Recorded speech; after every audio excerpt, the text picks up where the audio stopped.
Hello, Crowsdale Village. Thank you for tuning in to another brand new episode of our very own community talk show, Know Your Neighbor. I'm your host, Caroline from Life Enrichment. New episodes air every Wednesday at 4 o'clock and replay on Saturdays and Sundays. You can also find all of the former episodes on YouTube. Find links on our Vibrant page. Again, thank you for tuning in to this episode. It's going to be a special one. Today's guest is one of my near dear friends here at Crowsdale Village. He was one of the very first people I met when I started my position here in July. He is kind and wise and a little bit sarcastic, or more than a little bit sometimes.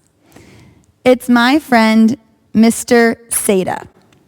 Mr. Seyda, I am so glad that you're here today. Thank you for joining me. Thank you for giving me the opportunity to be here. Don't make me regret it. I hope not. Okay, Mr. Seyda, there is a lot I could have said about you in my introduction, but I held off because I want to hear about you from you. So let's start learning about your life from the very beginning. Where were you born and raised? And what was your childhood like? I was born January the 8th, 1931, so that makes me 89 years old right now. In a town called Hammond, Indiana, which is in the northwest extreme part of the state on the Illinois state line in Lake Michigan. In fact, we used to take the commuter train to downtown Chicago in 30 minutes. So that gives you an idea where we were. The town was split up between North Hammond and East Hammond for Polish people. We initially started to live in East Hammond. I went to a school called St. Mary's.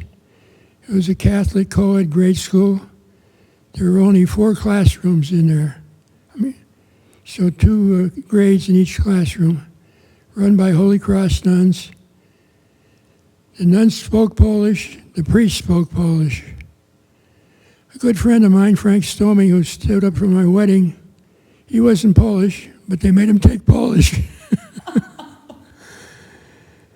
So anyway, that's where I started. And then when I was in 8th grade, by the way, we graduated 11 students in my 8th grade class, 11 of us. 5 were boys and 6 were girls. Now, the most logical place for me to go to high school would have been to Hammond High School, which is just a short walk from my house, maybe about 4 or 5 blocks. My sister went there, Irene. But a couple of my friends went to Bishop Knoll High School, which is on the other side of town. You got to take a bus anywhere from 30 to 45 minutes. But they told me because of the competition for sports there was less, I could do probably well if I was interested in playing on the sports teams. So that's why I went to Bishop Knoll High School. Now, as a freshman, I was 5 foot 10 inches, 160 pounds. That's a big kid. Went out for the football team, made first team varsity. There was only myself and 2 other boys who had ever done that. So my freshman year, they put me at end. My sophomore and junior years, I played center. In my senior year, they put me in the backfield to play halfback because I was the fastest kid on the team. I also ran track, and one time I ran the 100-yard dash in 10 seconds, which is almost close to the state record. And I also played basketball and ran track for the high school. So in my senior year of high school, I wasn't expected to go to college. And my high school coach, Joe Keene, he said, "We're going to get you a football scholarship." So I visited University of Illinois one weekend, stayed in a fraternity down there, met the football coach. Another weekend I went up to Marquette, visited Marquette University in Milwaukee. And in total, I had about 20 offers to go to college at different colleges. What, Mr. Seyda? Of course you're getting emotional. That is an incredible story. I'm going to get emotional. You said you had never expected to go to college. It wasn't even something that was expected of you by other people. But one influential coach in your life said, let's do it. Let's get you to go to college. And you ended up with 20 offers to play football in college. I think anyone would get emotional looking back on that journey. That's really beautiful. And all it takes is one person to say, I believe in you. And look what happened. Now, I committed to go to Marquette in Milwaukee. But in June, my coach contacted Holy Cross College in Worcester, Massachusetts. And their football coach was a fellow by the name of Bill Osmanski, who played for the Chicago Bears, played for Holy Cross. And he had a dental practice in Chicago. So he contacted me, wanted me to come up to his office to meet him. He had one scholarship left. Went up there to visit in his office, got interviewed, and he says, "We're going to take you for the last scholarship." That's how I got to Holy Cross. And was it an easy decision for you to go to Holy Cross instead of Marquette, even though you'd already committed? What made that decision? Well, going to Milwaukee was too close to home. I figured I might have the temptation to come home too often. When you go to Worcester, Massachusetts, you're going home every weekend. So anyway, and the other thing is, I didn't know much about Holy Cross, but figured that they were in the Boston area. They were 40 miles west of Boston, part of Harvard, part of MIT, a lot of famous schools up there. Can't be all too bad. Now what I didn't learn is when I went up there, it's an all-boys college, 1,700 boys, strict rules. You had to wear a shirt, tie, and a coat to class and the dining room. Every day? Every day. Lights out at 10 o'clock.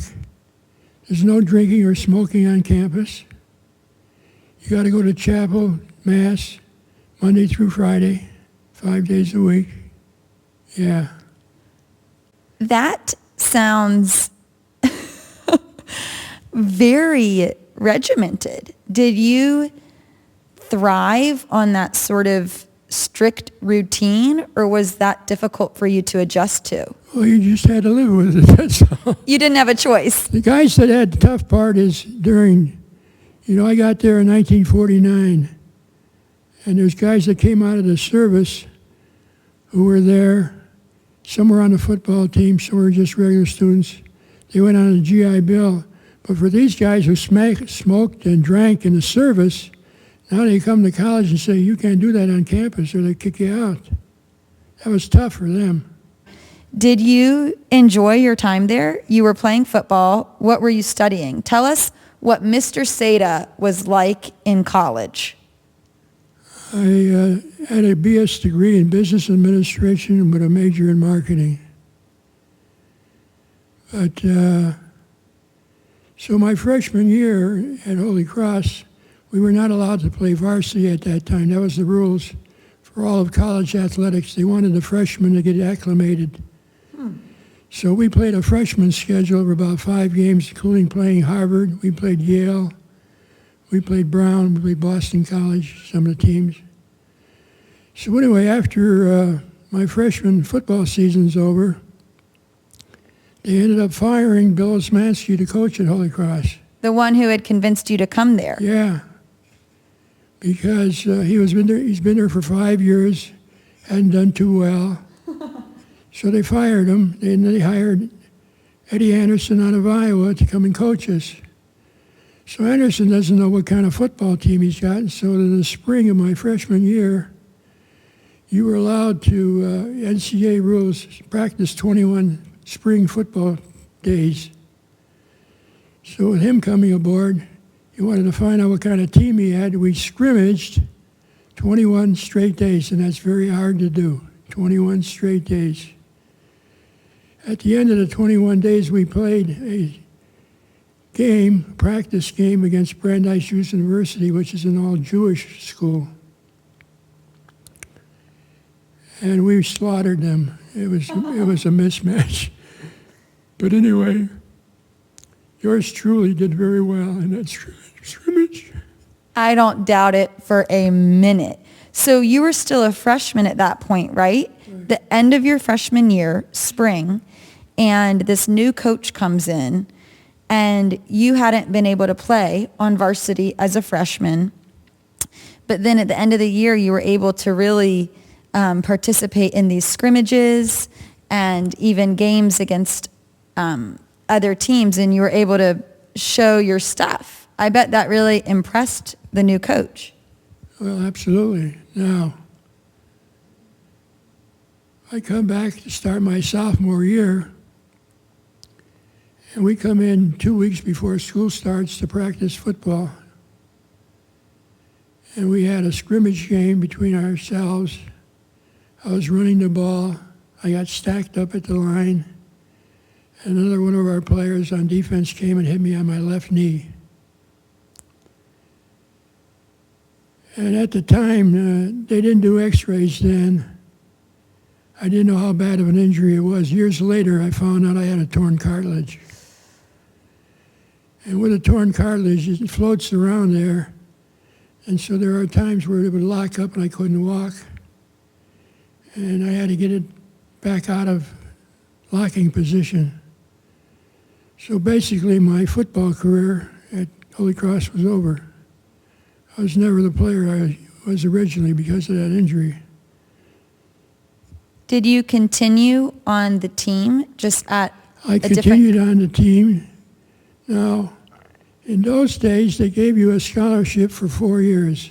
Today, the new rules is you get a scholarship in most of these colleges throughout the country for only 1 year at a time. So if you get hurt or the coach doesn't like the way you're playing, he can get rid of you. Thank goodness that was not the case then, that you were able... Exactly. I was able to finish my college education, you know. It's such a roller coaster of a journey, thinking about how you thought you'd never go to college, then football was the gateway to your college education.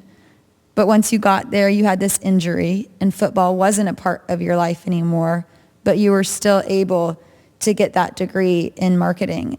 Do you remember feeling any sort of pressure to take advantage of that opportunity at college? Do you remember feeling like a lot was expected of you? Well, absolutely, because I was the only one in the family that ever went to college.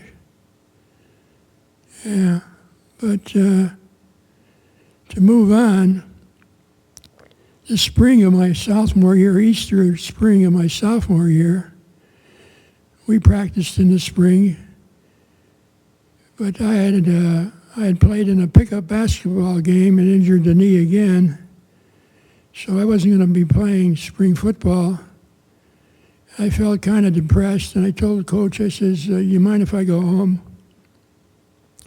And normally I wouldn't go home because of the cost and the fact that after Easter, you only got 6 weeks of school and then summer vacation starts. So anyway, I go home Easter weekend, It's Good Friday. I go to church. After church, I was supposed to meet John and Dolores Angus, good friends of mine, classmates of mine, and we were planning stuff to do during the week I was home. This girl comes up to me. Excuse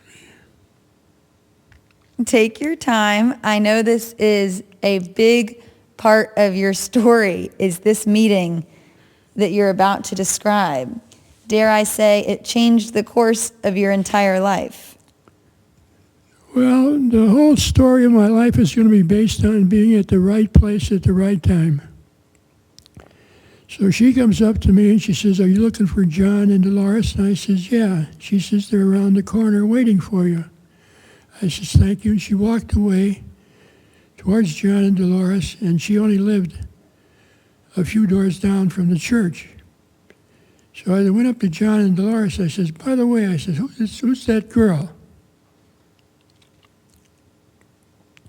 And they said, "That's Alice Kowalik." And I said to them, "Get me a date with her." After one very brief interaction, you were hooked enough to ask your mutual friends for a date. You weren't wasting any time, were you? Well, we went out every day that week, every day for a week.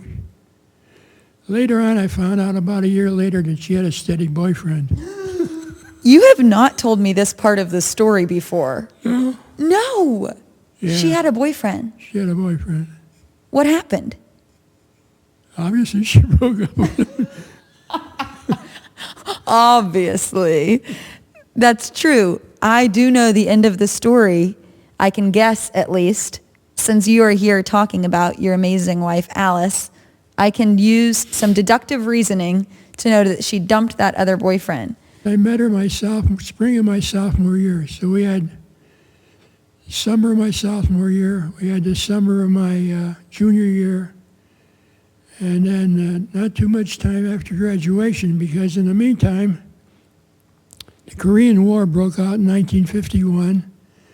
And there was a draft status in effect. I got a deferment for 2 years, but I knew once I graduated, the Army was going to take me. And they did. They took me in July of 1953. So I ended up at Camp Chaffee, Arkansas, and was in field artillery intelligence, which means when they shoot the 105 howitzers, there's a soldier that tells you when right or left of the target, and you plot it on a map, and you tell them which way to go. So that was my job there. So now,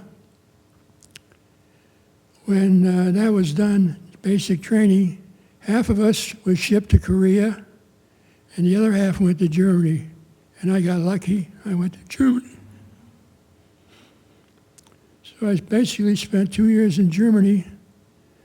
But when I was in Germany, I found out if you play sports and you're in the service, you get special privileges. So I ended up finding out how to get on a group football team, which I did.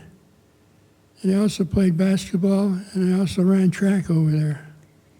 So you get drafted, you defer for 2 years to get your degree.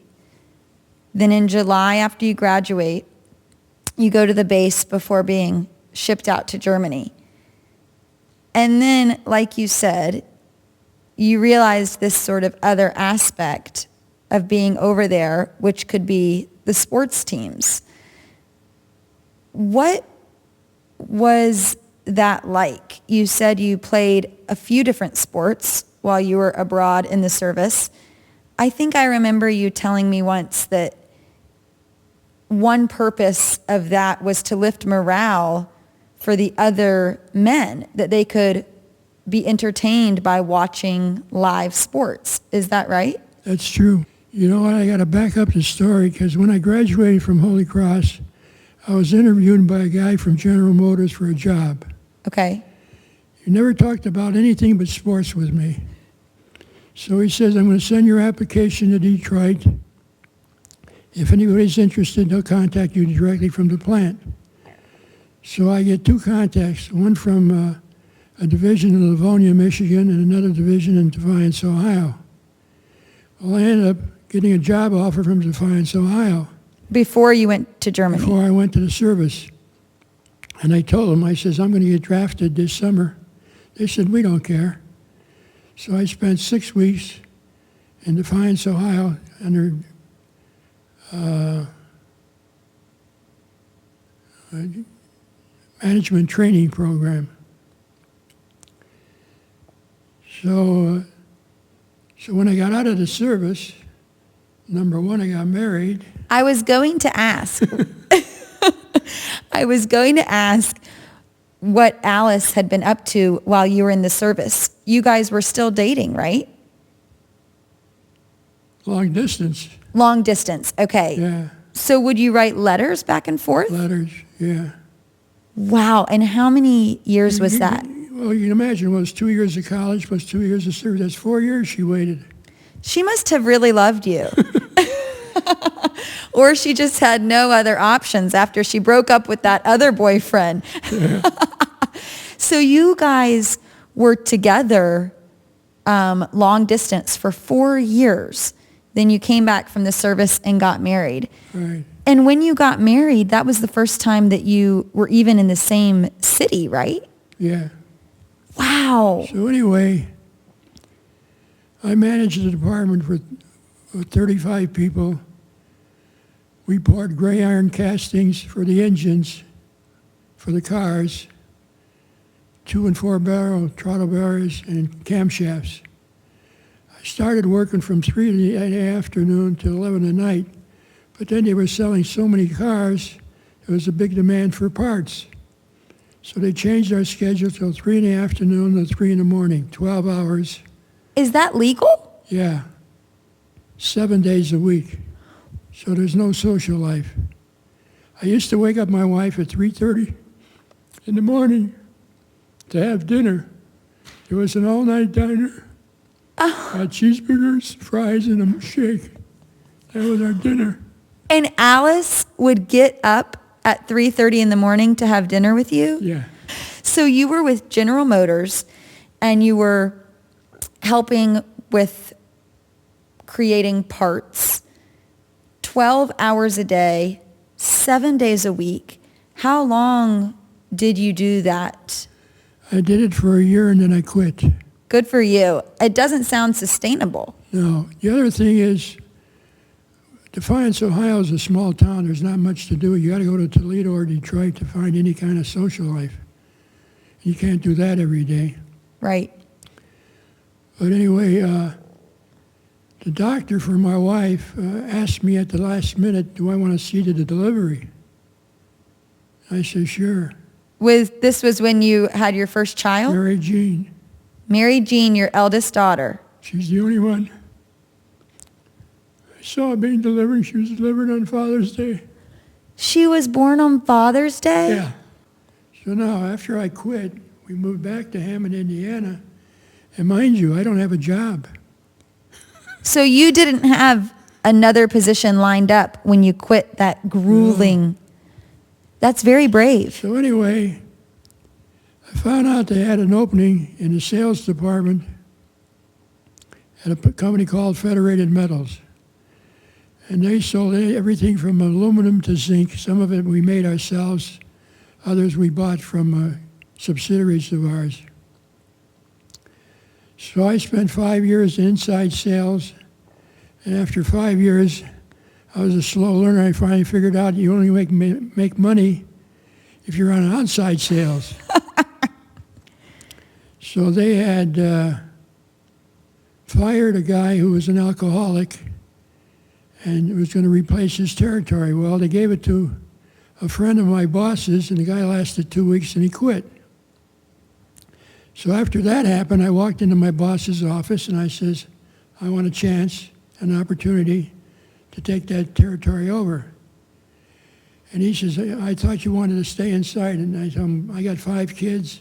I says, I can't afford to stay inside anymore. I said, I got to be outside. So they said, yeah, we'll give you a chance. Because I said, if it doesn't work out, you can always pull me back in Right. inside sales. Now, The first week I'm on the road selling, oh, by the way, my territory was Chicago, northern Illinois, northern Indiana, and southwestern Michigan. Okay. I stopped at a company that, I don't know why, but we never called on them.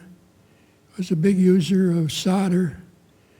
And again, it goes back to being at the right place at the right time. I walk into this place, talk to the owner. He says, I got trouble with my supplier. The metal ain't working right.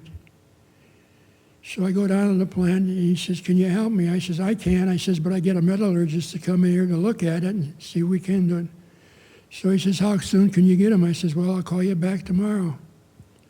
Call him back, and we come back the next day, solve his problem, walk out of there with an order for $75,000. This was your first week on the outside sales job? First week. And you snagged a huge client. Right. So I imagine your boss was not tempted to pull you back into inside sales after he saw what you were doing with outside sales. I didn't sell another new account for 6 straight months. Wow. That's hard. That's defeating.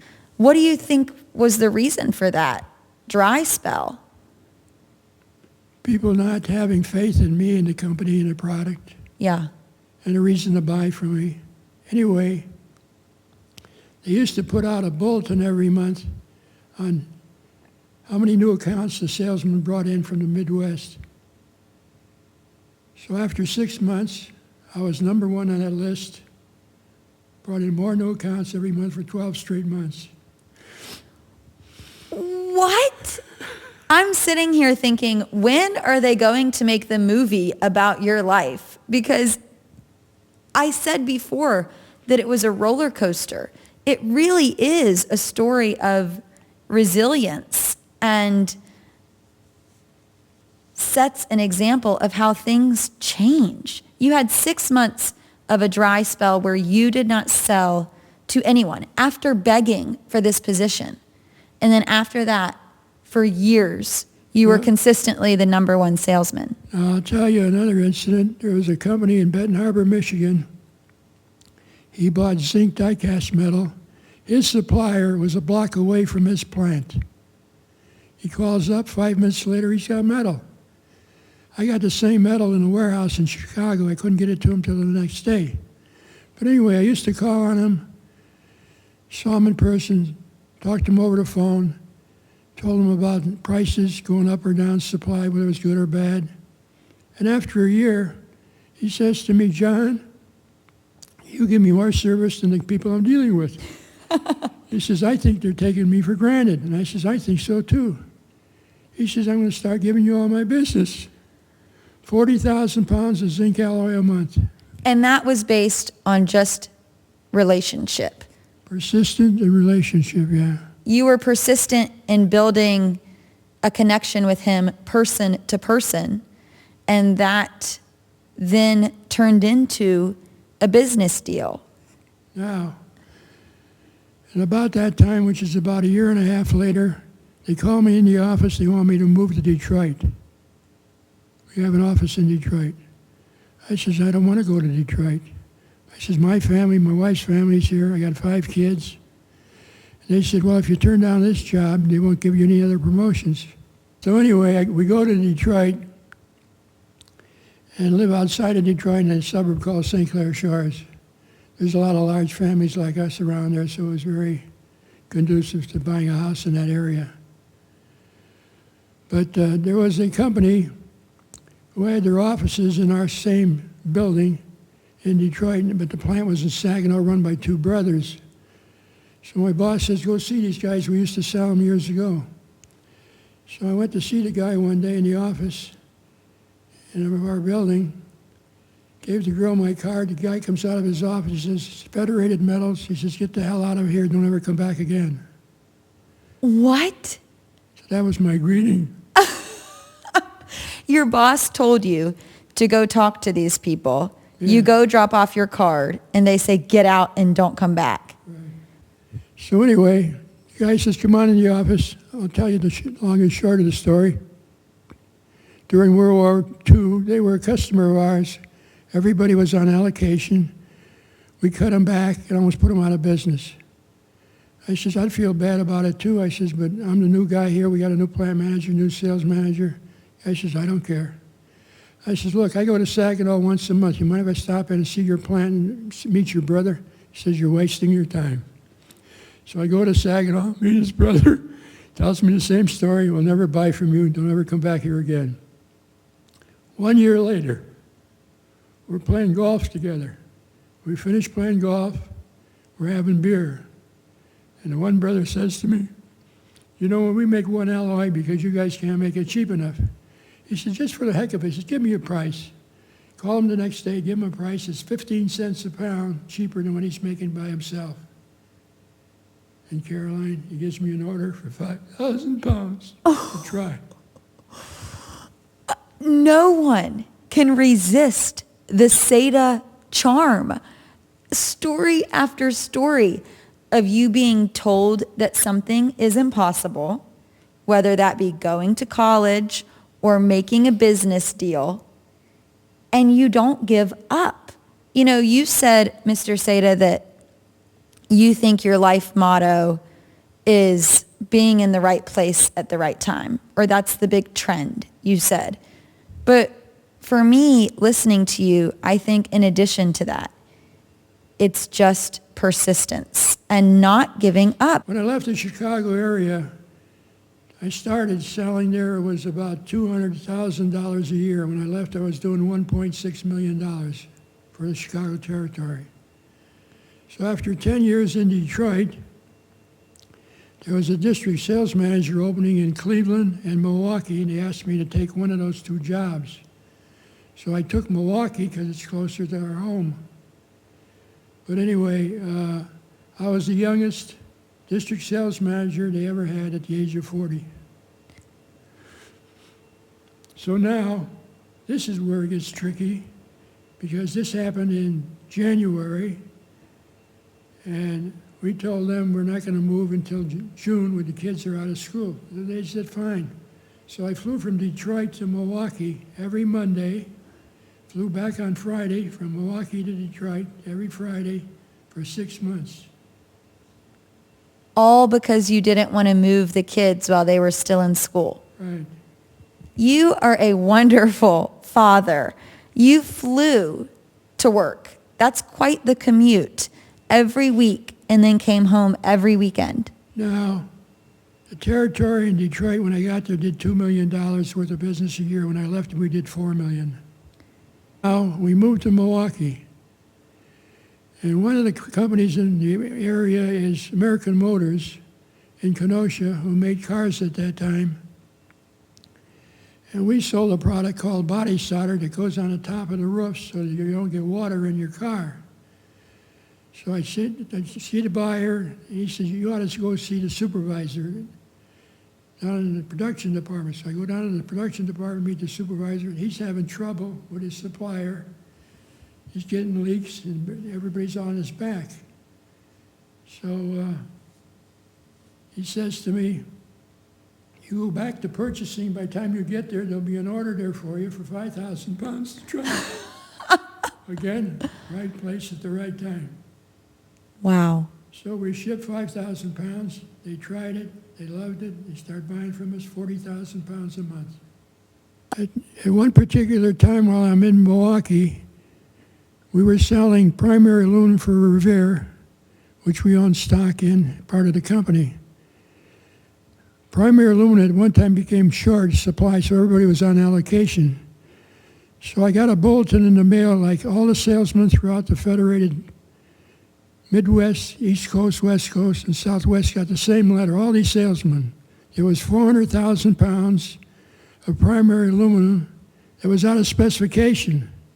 They wanted to get rid of it. So I looked at the spec and I said to myself, they could probably use this. All you got to do is add some copper, magnesium, titanium, or whatever to the product, and it can be usable. So I called up my regular accounts, asked them if they were interested. They said, talk to the metallurgist. Metallurgist says, buy this stuff, how much we can get. So there's 400,000, so each customer of mine got 400,000 pounds. And there were two companies I never did any business with. I says, I'm going to give you a truckload if you want it. And they said, oh, yeah, we want it. But I says, when this shortage is over, you buy from me on a regular basis. They said, you got our promise. So in one day, I sold 360,000 pounds of the 400,000. And my boss sold the other 40, which I could have sold myself. What do you think it was about either you as a person or your sales techniques that got people to say yes to you and to change their mind about their product supplier? Did you have certain tactics that you used, or was it just building relationships with them? What do you think is the secret to all of your success as a salesperson? I think it's a combination of stuff. You got to be persistent. You just not be a pest. Be genuine. And the other thing I used to do, they used to ask me about my customers and non-customers about stuff to get for them or where to get it. And I'd go out of my way to get it, even though I'm not making a dime on my effort, just to help them out. Right. Now, so I'm in Wisconsin, and they had a guy covering Minnesota out of Chicago, and they said to me, you cover Minnesota now, John. So I said, okay. I sold IBM in Rochester, Minnesota. I sold Control Data in Minneapolis. I set up an electronics distributor in Minneapolis. So that area had more electronic potential, and I started selling to them. So then one day, my boss in Chicago calls me up. He says, come on down here. I want to talk to you. So I come down. He says, we're going to change our direction on sales. He says, we're going to concentrate more on solder and white metals. He says, we have the lowest volume but the highest profit on that product line. We're going to put you in charge of sales for those products. And he says, I'll give you 4 or 5 of our salesmen to work with. So I said, okay. So to give you an example, when I was gone, 1 week I was out on the road working with our sales guys, and the other week I stayed home in Wisconsin, covering my Wisconsin accounts and Minnesota accounts. But I was at Magnavox in Bristol, Tennessee with one of our sales guys. Magnavox made television sets at that time. And the buyer says to me, I got a good price. He says, you won't beat our price. And I says, how do you know? I said, you haven't gotten my price yet. And I says, I'll tell you what I'm going to do. I'm going to figure out a price, put it on this piece of paper, and I'm going to give it to you. I'm going to give you 60 seconds to make up your mind whether you want to buy from us at that particular price now. If you don't do it in 60 seconds, the price is rescinded, and we start all over again. That sounds like something out of a movie. Very dramatic, Mr. Seyda. Anyway, I give him a slip of paper. He looks at the paper and he says, you're right. He says, this is less than what I'm paying. Here's an order for 5,000 pounds. I want to try it. I can just picture you wheeling and dealing, sliding the paper across the table. You said you don't have a secret sauce, but I think the 3 things you named do describe the Seyda secret sauce. You said persistence without being a pest, and I think that's probably a fine line to walk. Being genuine was the second thing you said. And the third thing you said was going above and beyond to do things for people, even if you're not getting paid for it, even if they're not a client yet. So I don't know what you're talking about, not having a secret to success, because I think those 3 things worked really well together in your favor. To continue, I was also with one of our sales guys at Packard Electric in Warren, Ohio, division of General Motors. We were selling him only one product. And the buyer says to me, he gives me this sheet of paper. There's 6 items on it. He says, can you supply us any of those 6 items? And I look at the items. I says, I can supply all 6 to you. He says, give me a price. I gave him a price. We started doing business with him on all 6 of those items. Wow. So I want to talk about some of the other things that I know you're interested in and the pastimes you had outside of work. But did you have... We're going into some interesting stories now, though. I was about to say, you didn't even have time for those things that you're interested in now when you were working, right? I mean, did you... That's what I was going to say. The things that I know you enjoy, you probably weren't really doing those at the time. You were working a ton, and it involved a good bit of travel. Now, after 2 years of traveling all over the country with our sales guys on my new job, we ended up selling 200 new accounts in 2 years and $5 million worth of new business. So I was the big hero in the company. They flew me to New York for a sales meeting. They flew me to San Francisco for a sales meeting to talk. Yeah, now. And one day my boss calls me up and he says, we got sold. A company out of England bought us, but they want you to come to work for them. Of course they want me to come to work for them. So anyway, I spent 3 months with them. Didn't like what they were doing. They reneged on all their promises. They took all away my big accounts. So anyway, my wife and I are ready to fly out to California to visit Beth, who was living out there at the time. And I was going to work for a distributor of mine in Milwaukee. And I get a phone call from a guy that worked for me at Federated. He was my inside sales and production coordinator, Huey Day. And he was working for a competitor called Gardner Metal, owned by two brothers. And he says, John, they just fired their sales manager here. Right place, right time. Wow. So I called up one of the brothers and I says, I understand you fired your sales manager. You think we ought to talk? And the guy says, yeah, when can you come in? I says, I'll be down tomorrow in Chicago. Came down, met him. I'd never met him before, saw the operation. He says, I got to talk to my brother Bob. If he's interested, we'll call you back. Next day they called me up. They said, why don't you come and meet brother Bob? Go down and meet brother Bob. We talked for about 2-3 hours. Charlie says to Bob, what do you think? Bob says, I like him. Let's hire him. Wow. So did you have to move again? No. You got to stay where you were. So how long were you in that role? Now listen to this. I'm there 6 months. And this is June. And there's a blind ad in a metalworking newspaper about a job, just what I got in my line of work, my metal.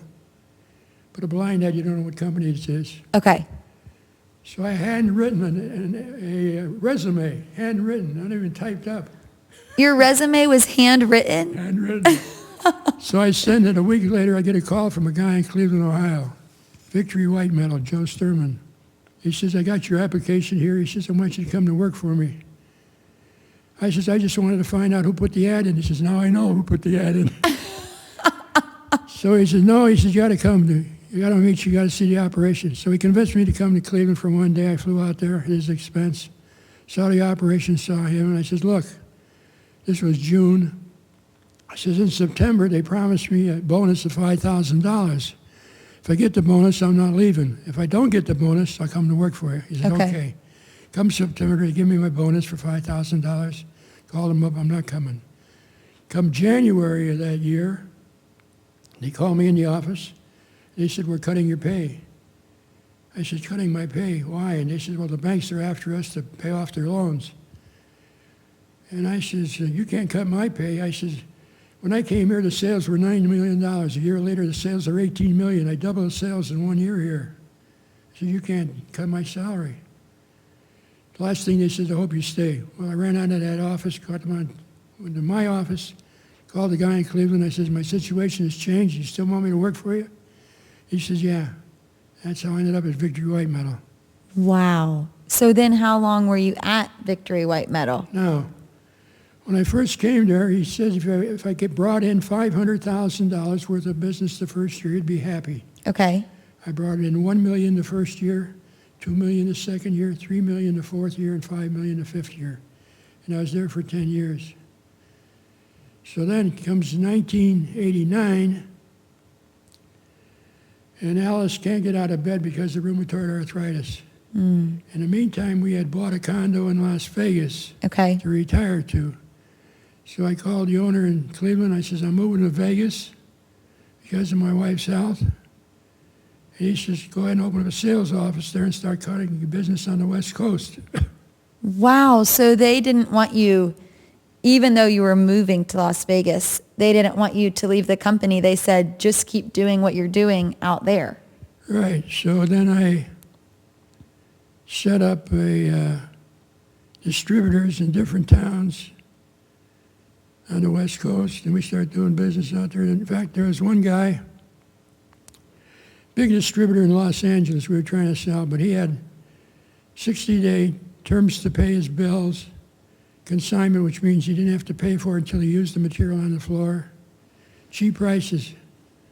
But I'd see him at the conventions and talk to him and call him on the phone. And one day he gives me a telephone call. He says, how soon can you give me 15,000 pounds of metal? I says, what happened to your cheap prices? He said, no cheap prices. What about 60-day terms? No 60-day terms. How about consignment? No consignment. They pulled everything off the table for the guy.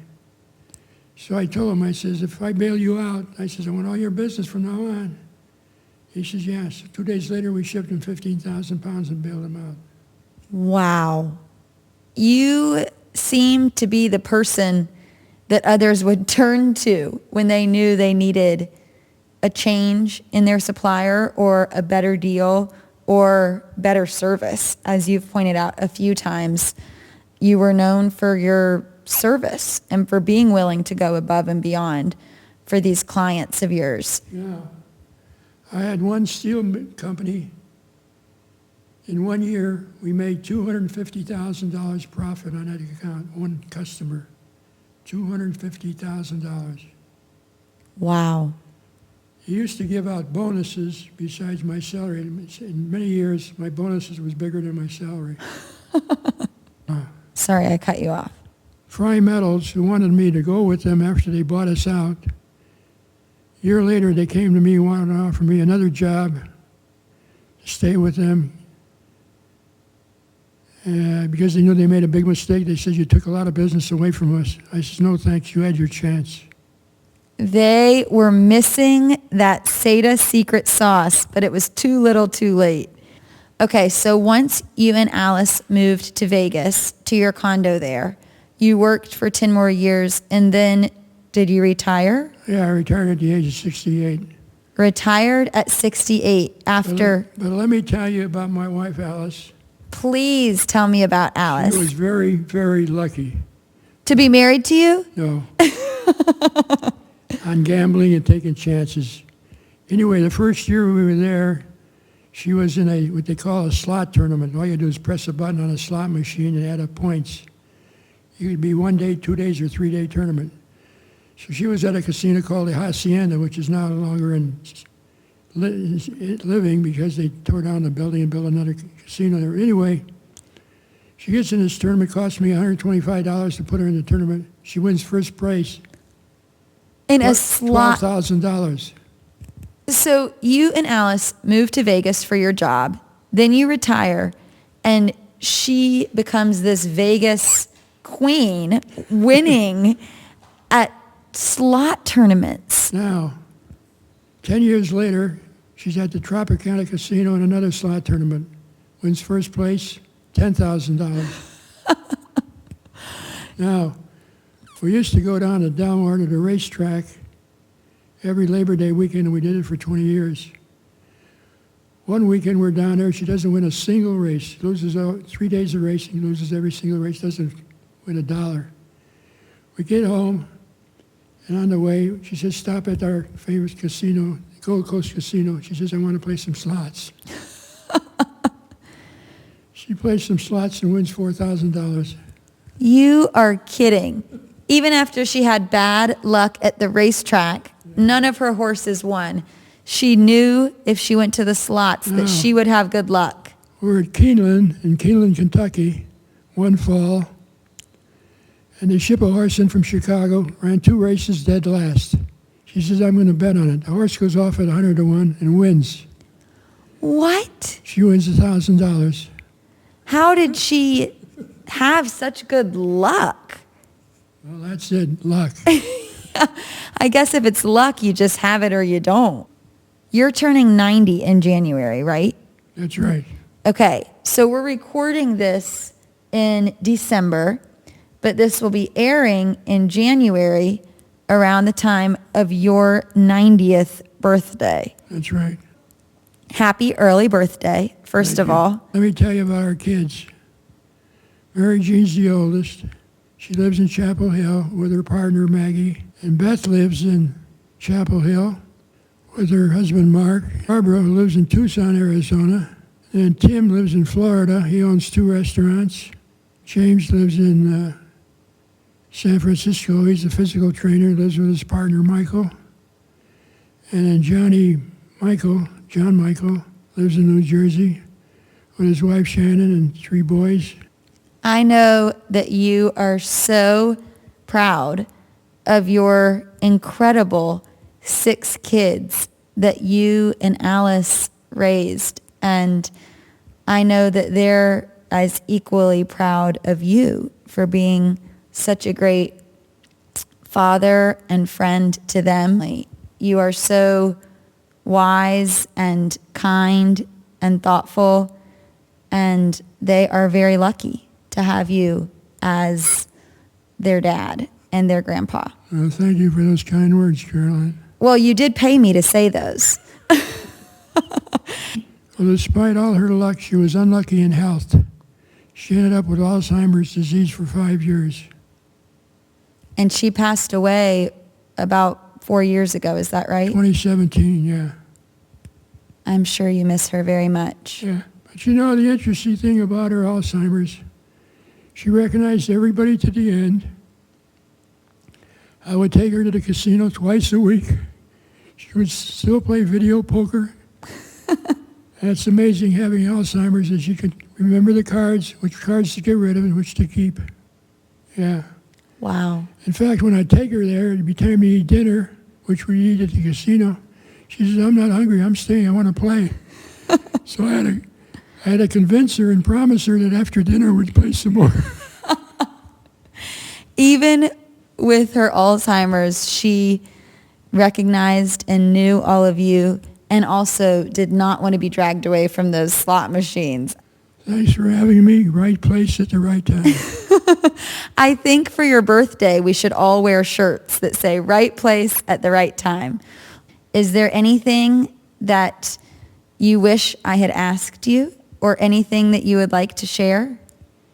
Oh, just thank you for having me for this interview. Appreciate it. Thank you for doing it. I've been looking forward to this for a really long time. And like I said, happy early birthday. I know it's not going to be the celebration we intended thanks to COVID, but I hope that today and on your birthday and every day you feel celebrated because you deserve all the love in the world.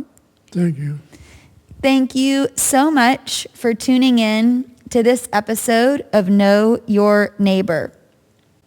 I hope you've enjoyed learning about Mr. Seyda's life as much as I have.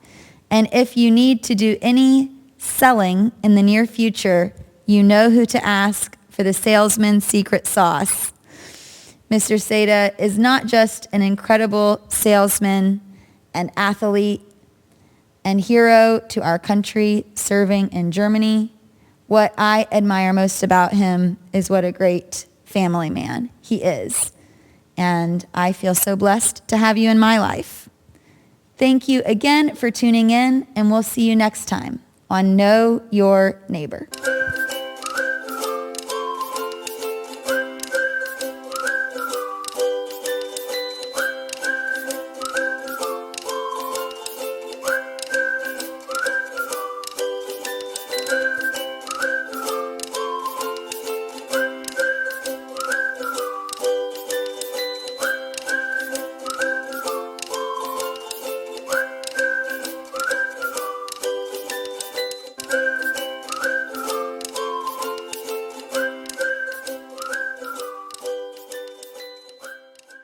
Hey Pops, this is a little video It's a happy birthday video and it's a thank you video.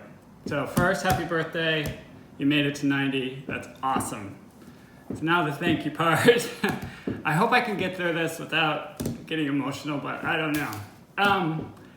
Thank you for taking me to all the shows as a kid and as an adult. I really appreciate it. Also, for helping me put me through college, help me starting my own business, and putting a down payment on Michael and ours condo. So those are the monetary things that I want to thank you for, but there's something else I want to thank you for. The one thing that I'm really thankful for is I never felt judged by you or Mom. Like, for instance, like the time you took me to the dance shop and got me dance clothes in downtown Milwaukee. It was just that I needed some dance clothes, and we went and we got them. Nothing more, nothing less. So I really appreciate it. As a gay teenager in Wisconsin, it meant a lot. And also I'd like to thank you for coming to see me, you and Mom, when I was in all my shows at Butler and after that. So anyway, thank you so much. I love you. Have a great birthday. And happy birthday from the cameraman, John. Love you.